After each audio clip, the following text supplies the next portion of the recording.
Hello.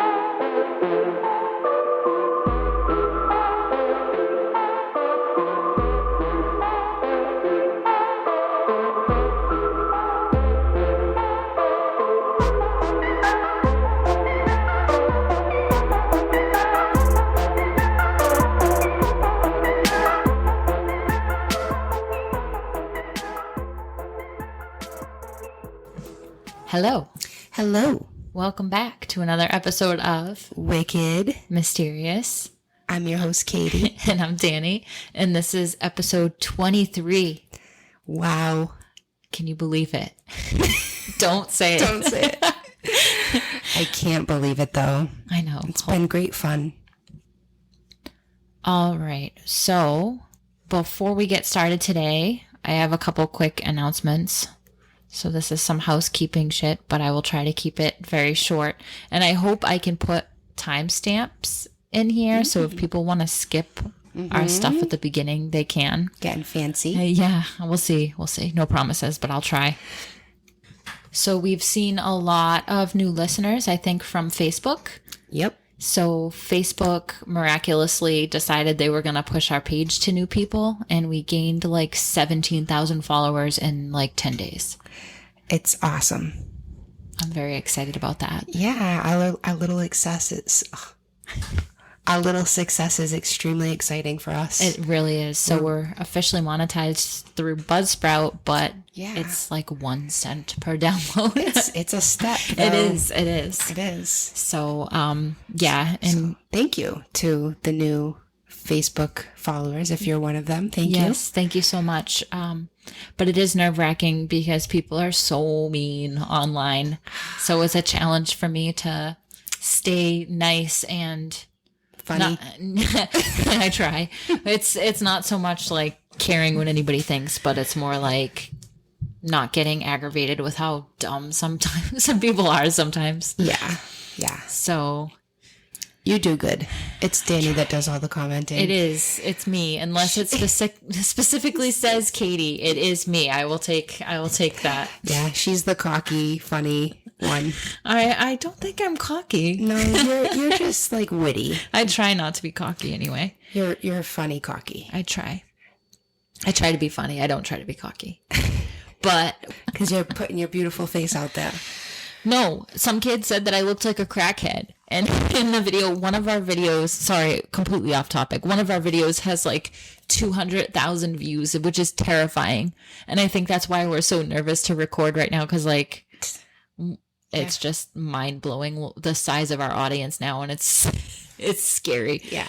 So please forgive us. We're working through mic problems and new programs and new setups and our tiny little bit taste of somewhat fame. Yeah, so we're getting there though. We have some nice mics now. Yeah, it is what we wanted, but it is not only a lot of work, but a lot of putting yourself out there, which is hard for us. Which is what Danie was so confident about pushing me to do, and I finally agreed to do it. And now Danie's the one like, shit, I'm putting myself out there. Yeah, the whole time I have been, but I mean, I do try to. I thought ahead about this. I did too, but I knew that it was something I wanted regardless. So I knew it's growth. It's all growth, you know? Yeah. But once you do start getting the things you want, you look around like, oh my God, I can't believe this. And now it's like, okay, now we really have people listening and now we really have to do a good job. Yeah. So it is a little bit of pressure. I'm like second guessing like all kinds of topics and like researching for a week on something and being like, this is not a good enough topic for 18,000 Facebook followers. Yeah, right. It's okay. So not luckily, we do want to convert those people to listeners. But and we have. There's definitely been a huge we went from like 300 average listens per month to like 1,500 we're at right now. Right, and it's just amazing. Climbing, which is great. So thank you so much for that. I'm super glad. Yeah. I'm super glad. I was afraid that TikTok Shorts would kind of like summarize episodes and people wouldn't want to still listen to the long ones, but there are still people that like the long form and the more detailed descriptions. So we're and good. Facebook is a success in itself, although Facebook doesn't want to pay. It's ridiculous. That's a whole other thing. Yeah. But anyway, so we also have a Patreon supporter. We just got the email today and just had to figure out how the heck Patreon even works. So we have a subscriber to us, Adam Murphy. So thank you, Adam. Thank you, Adam. We don't know who you are, but we are extremely grateful. Yes, thank you so much. You are our first. Very first. That's a big deal. It is. So we'll never forget you. So we'll be reaching out to you. Usually subscribers on Patreon get some kind of episode or something. We're not there yet. I have to give him my ventriloquism. A cameo from Katie. Or send you a sticker or something. Yeah, we will. So thank you for that. That just happened like 2 hours ago. Yeah. So. That's a cool.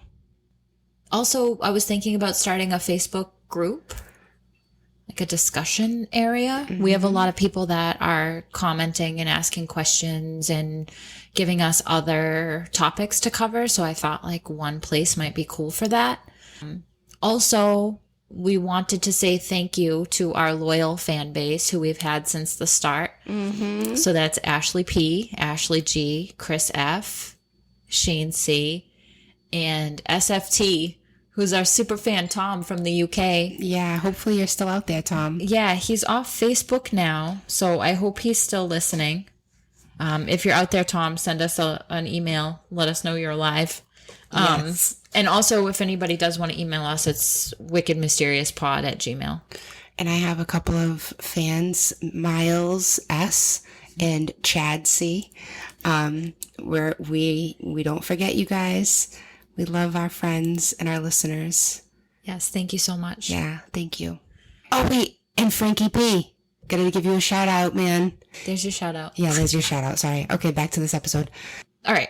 Yeah. On to today's topic. So you know how we love when our topics kind of relate to each other, and we're always talking about how people go missing in national forests.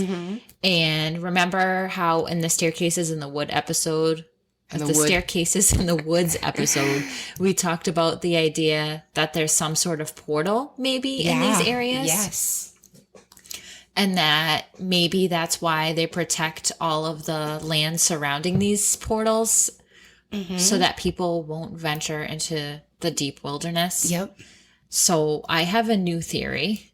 Okay. What if UFOs need veins of minerals and metals, such as quartz, to power their ships? So what if these veins are protected by the national forest, not to protect and manage a resource, but to prevent people from seeing something? So what if all the people that go missing in our national forest, or a good number of them, are actual abductees or otherwise accidentally harmed by an unidentified ship? Yeah. Interesting theory. So this is the Falcon Lake incident.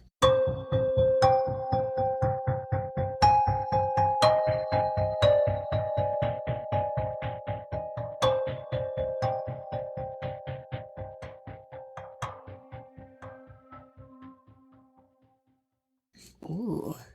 This topic was suggested by one of our new Facebook followers. That's Her awesome. name is Simone H. Cool. Hi, Simone. Hi, Simone. She's a Virgo. Ooh. Who looks like Rihanna. Ooh. And we love a Virgo queen. Yes. So I also remember this from Unsolved Mysteries.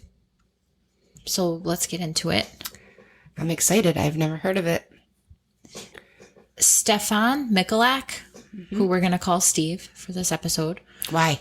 Because Stefan Michalak is hard to say for me. But what about Stefan? Well, I could, but I don't think he goes by that. I think he goes by Steve. Okay, that's different. Okay, that's different. He was born August 7th, 1916. Yeah. He, yes, he's a Leo. Yeah. We know. We made that look to each other. Yeah. He was a military police officer in Poland before he moved to Winnipeg, Manitoba, Canada. Okay. And this incident we're going to talk about today occurred on May 20th, 1967. Oh, so have you heard of this before? No, never. Okay. Never.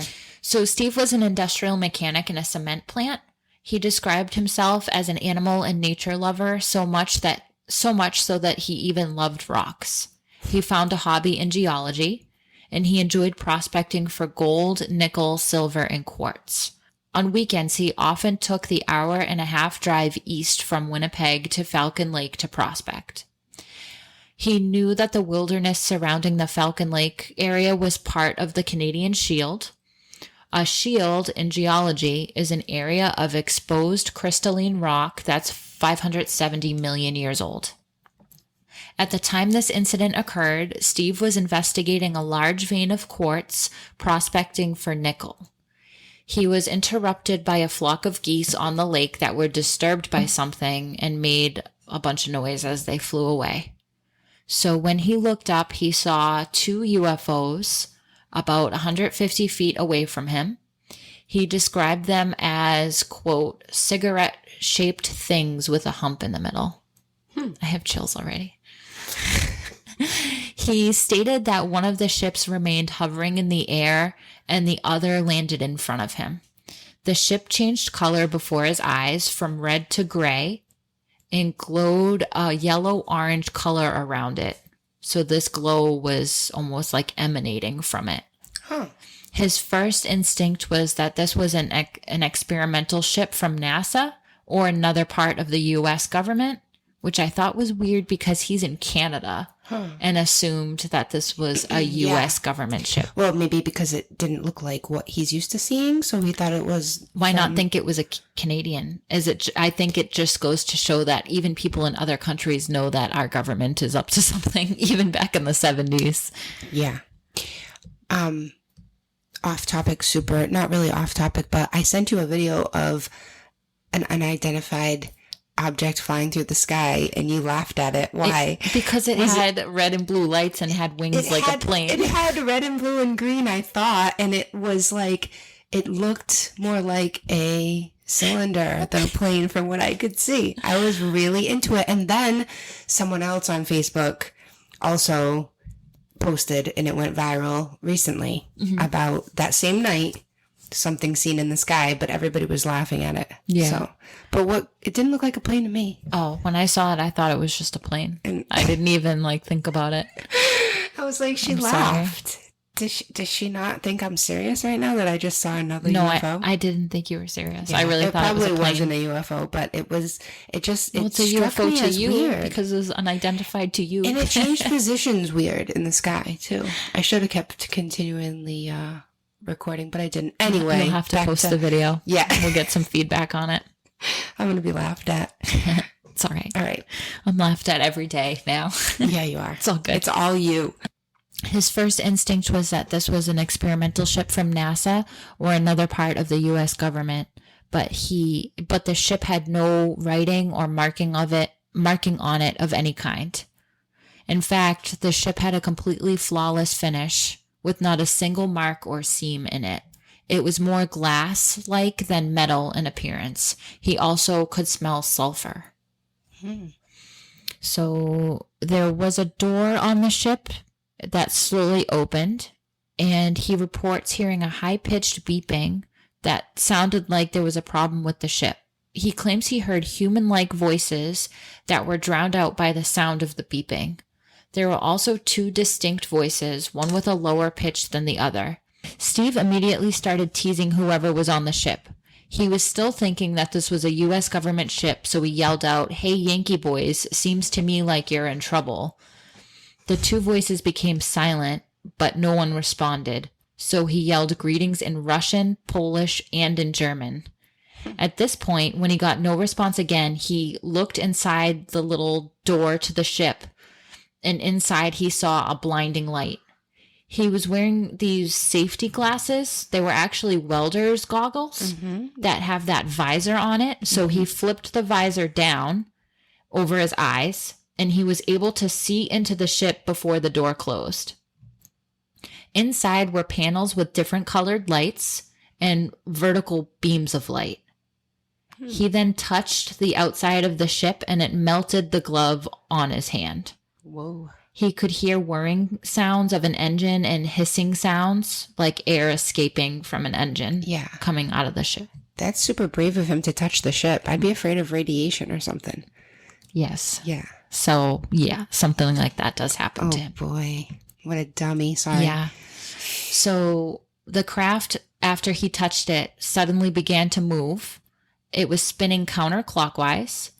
And then he saw a panel on the side of the ship with a grid pattern of holes. And this panel emitted a blast of gas that sent him tumbling to the ground and lit his shirt ablaze.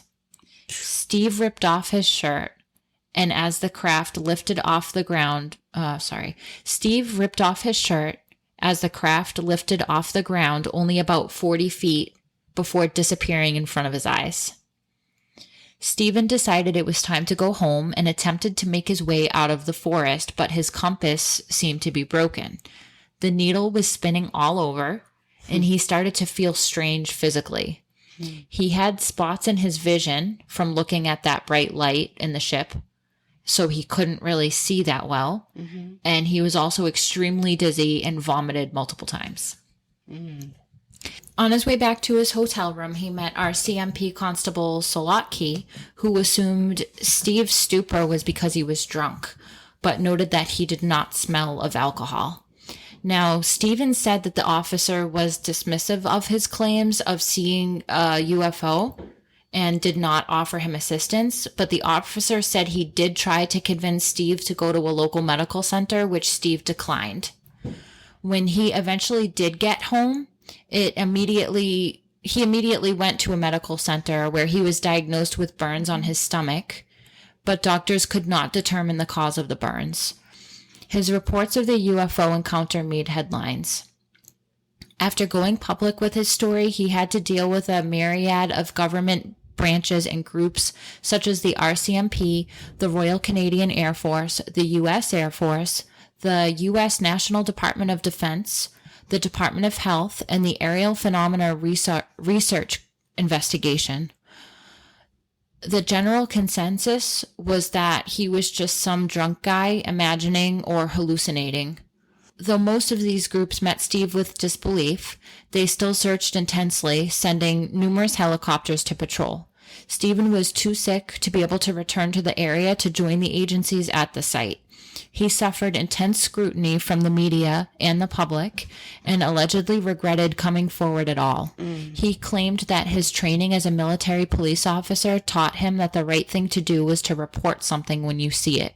Mm-hmm. He experienced relationship problems with his wife, and his son was bullied at school over Steve's claims. Oh, that's such a shame. Right?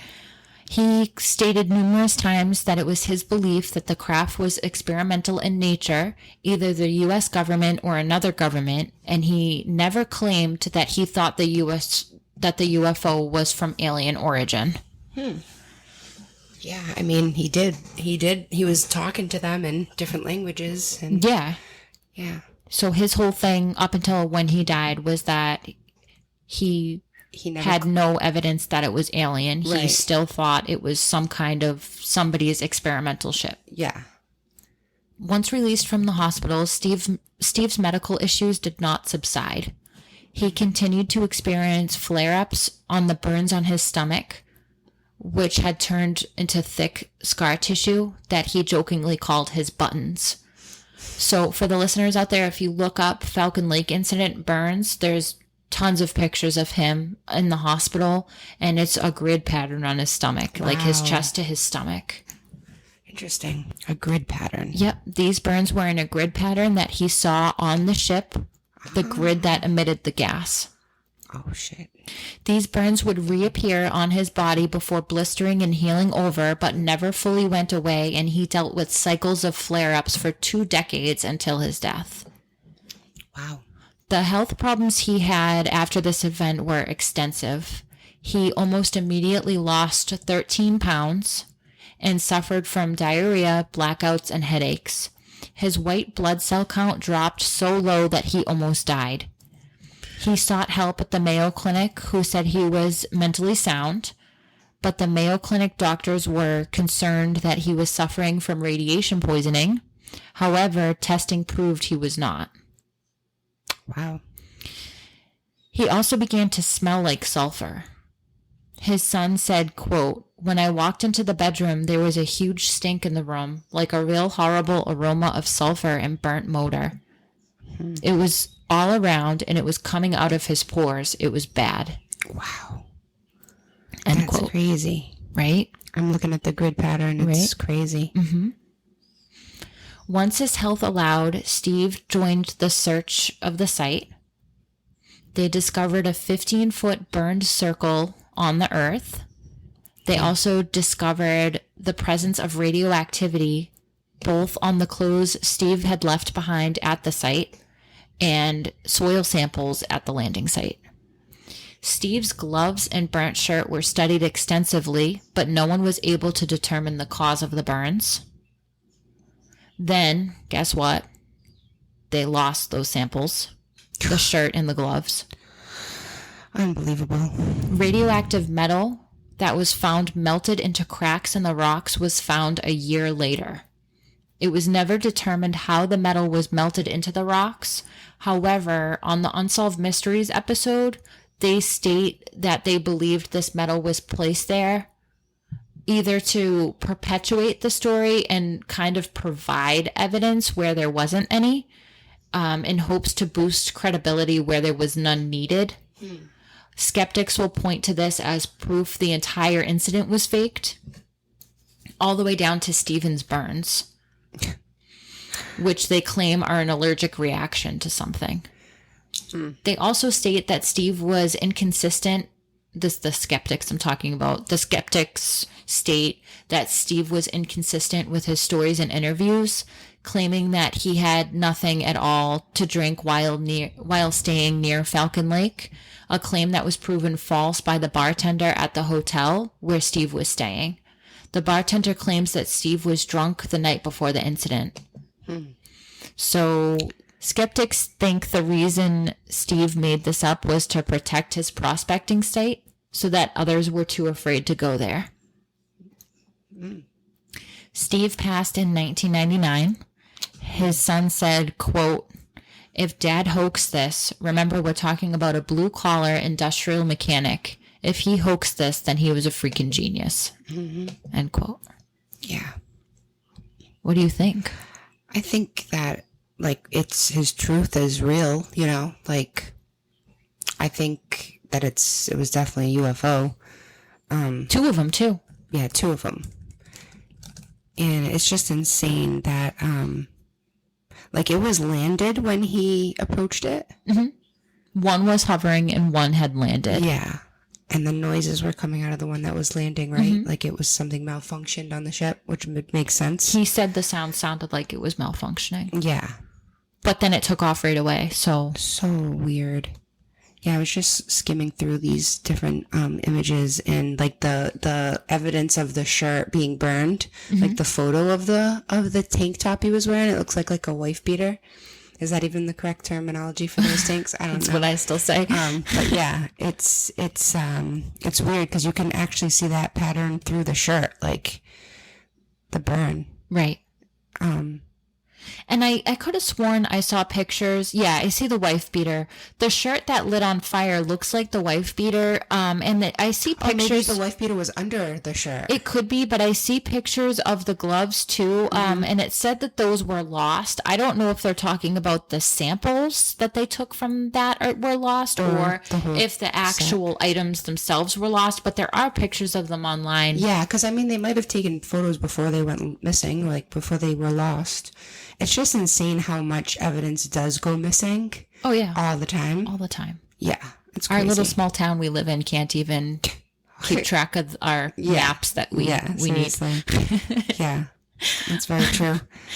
And the other thing I think is weird about this is how many times have we heard UFOs being described as cigarette or cigar shaped? Yeah. But they're really flying saucers. Yeah. They don't, to me, yeah. Unless it's like really, really thin, that doesn't look like a cigarette. Right. Or a cigar. Maybe, like, I know, and he described that with it being down on the He said, ground. Well, he saw two. One was in the sky and the other had landed or was landing. But like I'm thinking from like a distance in the sky, maybe a UFO could come off as like a cigar, like a cigar. Yeah, if it's a disc, I could see that. But the pictures he drew are your typical flying saucer. It's typical UFO. Like, with he even said with a hump in the middle. Right. So cigarettes don't have a hump in the middle. I know. I've always been like, I know. confused about that description. Yeah. I feel like the first time I ever heard about the cigar description was during it was like a military, I'm sure you saw the video where they picked up some unidentified object flying with them in the sky. Yeah. And it was like clear as day, like a cigar. Yeah. But again, that could have still been a saucer, but from a distance, right. you know? Right. I think that was the first time I ever heard about like the cigar description, but yeah. And to fake this for what? He never made any money off of it. I don't think he ever went back prospecting there. Yeah, and he regretted was even too sick. Yeah, he regretted even telling his story, even though he didn't even claim it was alien. Right. So it's not like he was, you know, to the death, you know, really pushing the alien card, and his kid was ridiculed in school. And I don't understand why people think that somebody would want to make something like this up. You would be labeled as insane. It goes back to, it's just back all about, then you would be really labeled as even still crazy. We post a video about a very well-known abduction case and people comment like that it's crazy, that it's crazy and that it's fake and stuff. It's like, okay, well, you don't know that it's fake, just like I don't know it's true. Yeah, exactly. We don't know. No, and that's okay to open your brain, but it's like that's it goes back to like you can't imagine something like that happening, so therefore you just dismiss it. But you can't say for sure what experience somebody else has had, you know? No, that's right. Yeah. It's like I've had friends, like I said before in the Hat Man episode, like trying to explain to somebody this bizarre thing that even I think is bizarre. I don't know how to explain it. And you just don't believe me, and that's okay, because that's just... Right.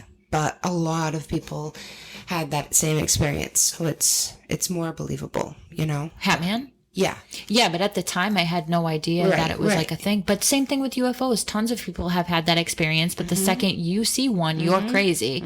Or the second you give any attention to the story, you're crazy. It's just... Yeah. Yeah.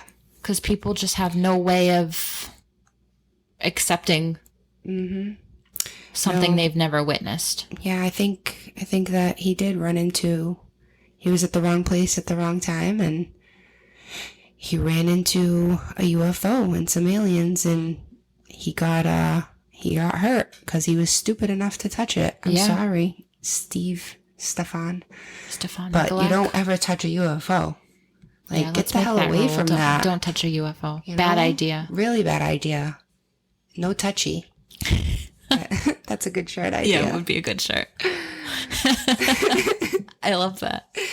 We'll have to get right on that. Yeah. But there are plenty of pictures online. And this area, Manitoba, has really embraced this story. Oh, cool. Most of the people in the area believe it. And and most people think that this is the best evidence we have because he had physical evidence. Yeah. And that's really weird to be burned like that. I mean, what else would burn you like that? Especially since it looks like initially they were just like burn welts, and then they turned into a grid over time. Yeah, so when he went to you got to imagine his chest must have been really burnt because his shirt was on fire. Right. So when that subsided, that's when I assume you could see the actual grid marking, because that's where the contact was made from this gas that came out. Right. So weird. And when he went to, I think it was in the Unsolved Mysteries episode, when he went to the doctor, they just diagnosed him with burns. But of course, because they don't know what the burns came from, they couldn't say. Yeah. But they don't know what the gas was that burnt him. He could smell sulfur when he was there, and then he smelled like sulfur later. Right. So something happened, and his white blood cell count had dropped. Yep. So you would think it would be radiation poisoning, but it wasn't. At least maybe it was something like radiation, but not. Oh, they also made like a silver coin out of it. Out of what? The story, like a commemorative coin. Oh, yes. Neat. Yeah. That's really neat. I love that the town believes in the story, and, you know, that says something. Yeah, that's what I don't understand is why does the government on a federal level say, oh, this doesn't exist, but on the state level, they agree. Like the Pittsfield one, we have to cover that. Somebody requested that we cover that. The Tom Reed incident happened in Pittsfield, Massachusetts, or near Pittsfield, Massachusetts. And that was registered by like the Historical Society as an accurate event, just like the Betty and Barney Hill one was in New Hampshire. So I think, not to get too off topic, but I think it's crazy that the same area where Stephen Kubacki was dropped off just a couple towns away, 10 years before that, there was a massive UFO event. Where there were children abducted and they saw each other while they were on the ship. What? Yeah. We're going to have to cover that. It's called the Tom Reed incident. Tom Reed was one of the boys that was abducted. They were put back. Yeah. But super interesting. Yeah, so crazy. So, and it's a famous landmark now. So enough people believe to make it a landmark, but if you talk about it, you're crazy. Like, it's just... I know. It's crazy. Like, when are we going to get to the point where we can accept this? Like, we're not alone in these creatures or these aliens. Yeah, these beings are way more advanced than us, and they're able to travel. Like, it's pretty common sense. I mean, we use our little pathetic rockets to go off into space. I really want to talk about Project Bluebeam soon, because you're far away. You think you're good? You're really far. Yeah, I don't know. I don't know either. I want to talk about Project Bluebeam soon, because I think we should probably talk about that because it's happening. I feel like we're gonna have to have, like, at least on our YouTube, like, a whole section for alien stuff. Can we do that? Can we group? Can we? Yeah, playlist. Okay, good. I think I did do that. Okay. Because there's going to be a lot of alien topics. Yeah. My next full length is also an alien topic. Cool. So we got a lot of alien stuff coming your way. Yeah. I wouldn't mind covering every known abduction. Yeah. Like, it's all good to me. And people seem to like that, so. Yep. I'm down. So that's it. I'm sorry it wasn't longer. That's okay. That's okay. I don't think anybody's going to hate that it's not super long. I wish this guy had more stuff happen to him. You did a good job summarizing.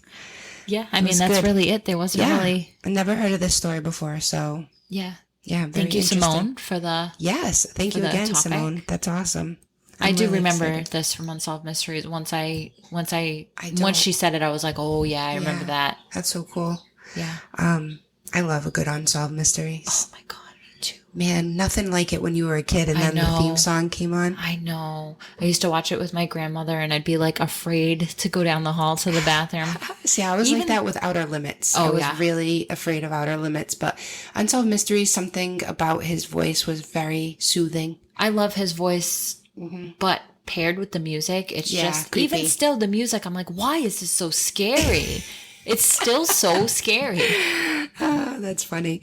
I don't find it scary, but I find it very soothing. You don't think the music is scary? No, I think it's awesome. Oh, man. Like, Are You Afraid of the Dark, the intro to that when we were kids? Yeah. Like, I never thought it was I didn't creepy. think that was scary. I think Unsolved Mysteries is the scariest theme song that there is. It's just really very scary. I like it. We should incorporate it into our podcast somehow. Yeah. Can't even use it for TikTok. You can. It gives you like a minute worth. Yeah. Yeah. Because obviously you can't like use the whole tune, but I know the whole copyright thing. Infringement bullshit is tough to work around. Yeah. Facebook tells me that I've been stealing content that I actually made myself. So. But frustrating. Other people are having the same problem. It's not just us. Yeah. They're real strict. They're just wrong. It's not even strict. They're just wrong. They're just wrong. They are, though. Yeah. They're totally wrong. I agree. Okay, bye. All right, bye. Thank you. Thank you. Thanks for listening. Stay mysterious.